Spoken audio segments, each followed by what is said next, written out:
Modern बहू। निक्की अभी office से निकल ही रही थी कि तभी घर से फोन आ गया।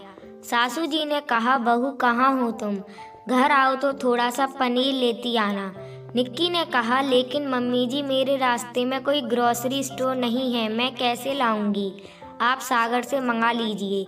सासू जी ने कहा, बस मेरा बेटा ही सारा काम करता रहे, वह घर से काम करता है इसलिए उसकी कोई वैल्यू नहीं है, जरा सा काम बता दिया तो नखरे हो गए।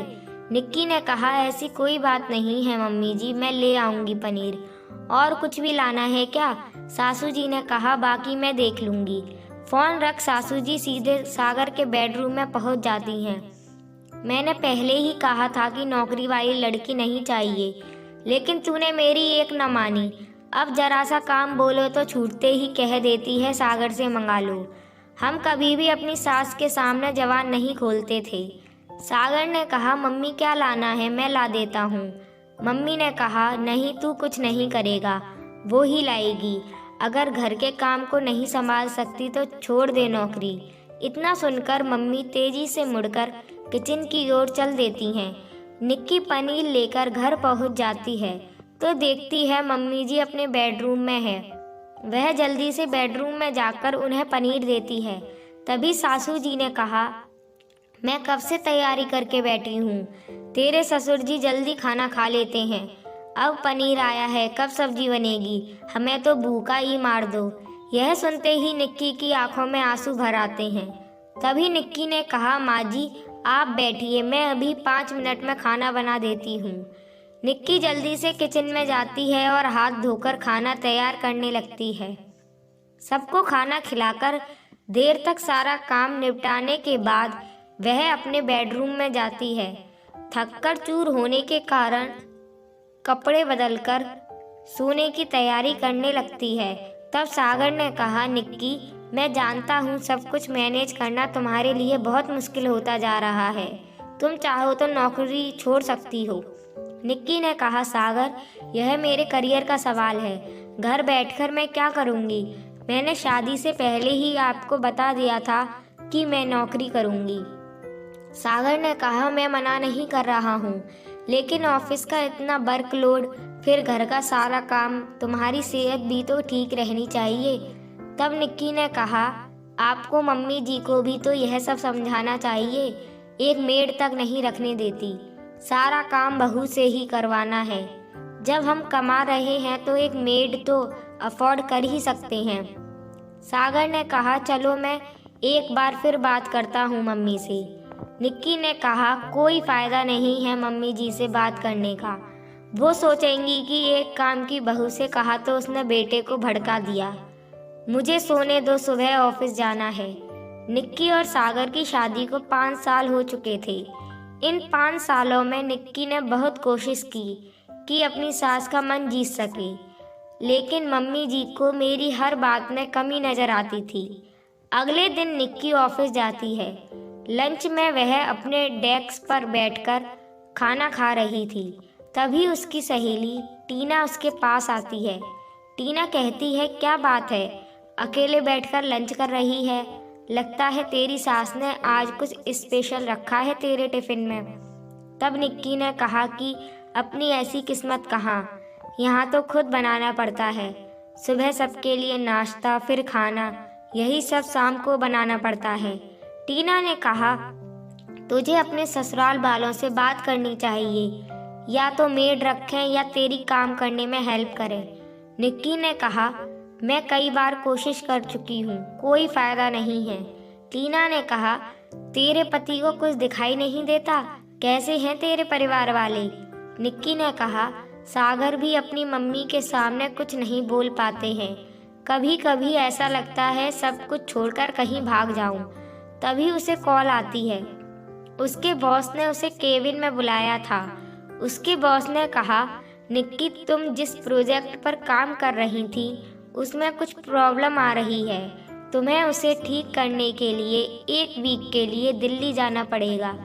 तभी निक्की ने कहा, लेकिन सर मैं कैसे जा सकती हूँ?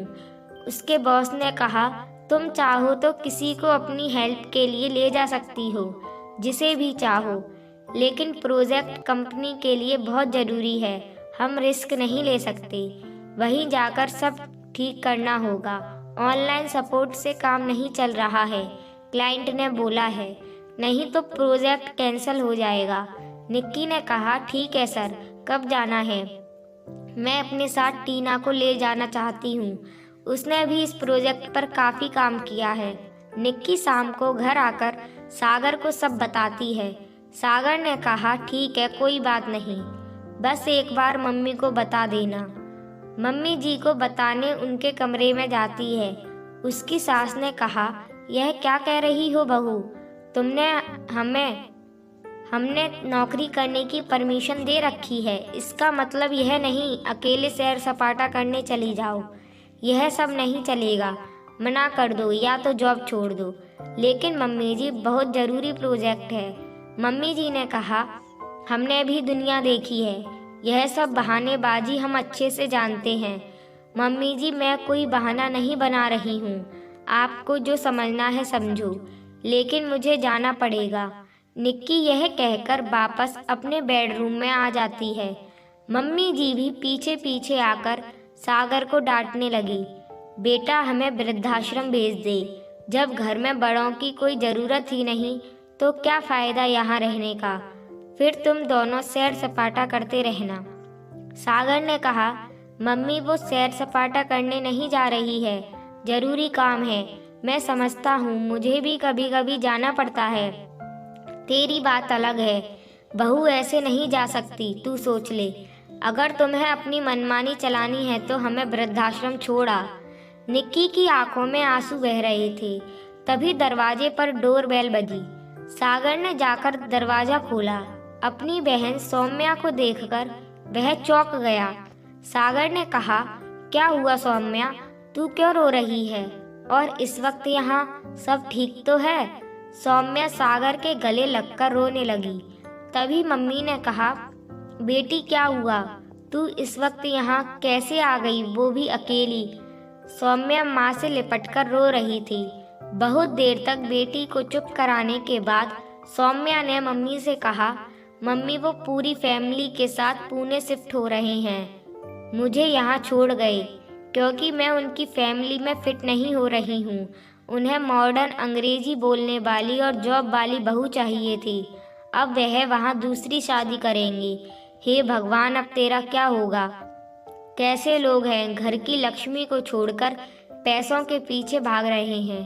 तभी सौम्या के पिताजी ने उसकी माँ से कहा, वाह मंजू, एक तरफ बेटी की नौकरी ना करने पर अफसोस और दूसरी ओर बहू के नौकरी करने का अफसोस, दोनों बातें सही लगती हैं? अपनी बेटी के लिए कुछ और बहू के लिए कुछ और। मंजू जी की आंखों से आंसू बहने लगे। मम्मी जी ने निक्की से कहा, निक्की बेटा, मुझे माफ़ कर दे, बेटा तू सही थी, अपनी बेटी पर बीती तब मुझे पता चला। निक्की ने कहा, आप चिंता ना करें मम्मी जी, मैं जयपुर से आकर दीदी की जॉब के लिए कोशिश करूंगी, साथ ही हम केस भी दर्ज कराएंगे। मंजू जी सोच रही थी, जैसी भी है बहू सबको निभा तो रही है, साथ ही नौकरी और घर दोनों मैनेज कर रही है। निक्की सोच रही थी, ससुराल जैसा भी है लेकिन सब साथ तो हैं, थोड़ा एडजस्ट करने में क्या बुराई है।